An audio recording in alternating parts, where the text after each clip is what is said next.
We had the hits region first. Now I want to present you with the big men region. The big men region. And, oh, my goodness, two of the big men are already on the screen.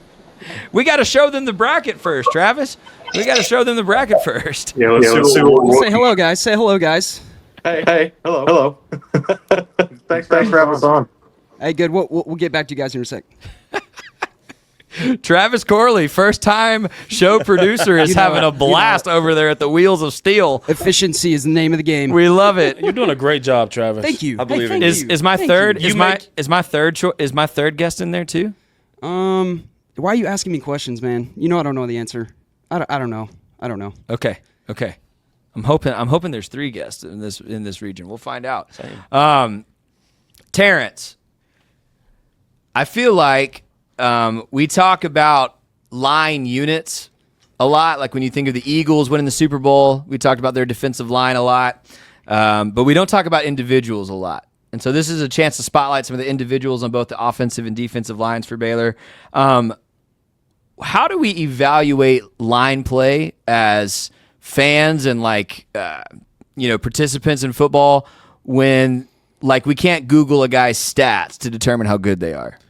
Yeah, I mean, when you think about some of these guys that were dominant, and there's some special team guys in this region as well, it's easier to evaluate defensive stats versus offensive stats, because sometimes a guy can protect a quarterback all his career but not get a pancake, not be highlighted all the time.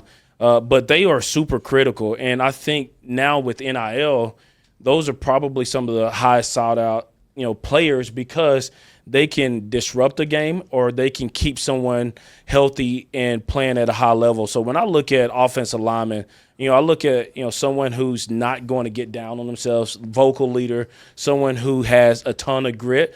And then defensive lineman, someone who at the end of the game, their gas, offense running at tempo, is having the that little bit of fire to say, I have one play left and it can change the outcome of this game.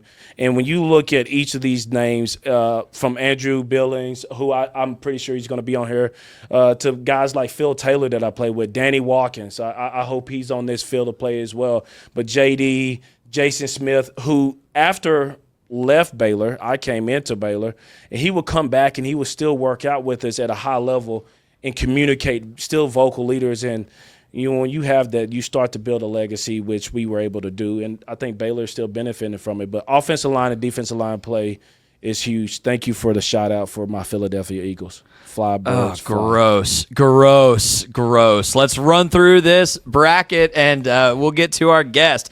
Then the number, and I will tell you, because it's hard to evaluate line play, I did not feel super confident in the way I seeded all of this, but I felt very confident about the number one seed. Because in the number one seed, taking on Connor Galvin, who won the play-in matchup against Kari Long, we have Mr. Andrew Billings. If you ask me, that is the most dominant guy on either side of the ball. Andrew Billings is our number one seed. He'll take on Connor Galvin. Again, these are fan vote determined matchups. You'll have to vote this week. In the 2 seed, we do have someone Terrance just mentioned, Mr. Jason Smith, the number 2 overall draft pick left tackle, going up against Matt Rule Project, the beast inside, Bravion Roy. Number 3 in this bracket is James Lynch, school's all-time leading sack master, going up against Phil Taylor, who Ganaway mentioned as well, another big guy on that defensive interior run stopper. Phil Taylor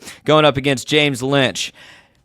Ladies and gentlemen, I would like to announce the 4 seed in the big man region, Mr. Daniel Sepulveda. Listen, there's not going to be an entire region of 16 special teamers, but Daniel Sepulveda was a 6'3" walk-on linebacker who became the first ever 2-time Ray Guy Award winner, and as you will see in just a second, could lay the wood from his punter's position. He makes the big man region as the 4 seed, and he goes up against one of the best centers in school history, J.D. Walton. In the 5th seed, Mr. Spencer Drango, one of the best tackles in school history. And then I could not for a life of me find a good picture of Aubrey Scholes. He is the center there in that photograph, one of the greats from the 70s, one of those older players that we need to celebrate, one of the greats for Baylor. In the 6th seed, Santana Dotson, an NFL Rookie of the Year for the Green Bay Packers. Most don't know, started his career at Baylor. Absolute legend on the defensive line, going up against another amazing defensive lineman in Sean Oakman. The 7th seed is perhaps the greatest guard in school history. He certainly has an argument, Mr. Cyril Richardson, going up against another one of the great guards. And I think the player, one of 2 players going back the oldest on this list to the 50s, Mr. Barton Kosh. Alan Lefevre is going to tell us more about him in a second. And in the 8th seed, Baylor's first unanimous All-American, Bill Glass, a guard, going up against Mark Addix, who, again, I could not find a good photo of his Baylor playing days. He's an orthopedic surgeon now, Mr. Addix is. One of the great offensive linemen in school history. There it is, the big man region. Guys, your reaction quickly to what this looks like. Daniel may win this, right? Let's go. Yeah, he's a crowd pleaser.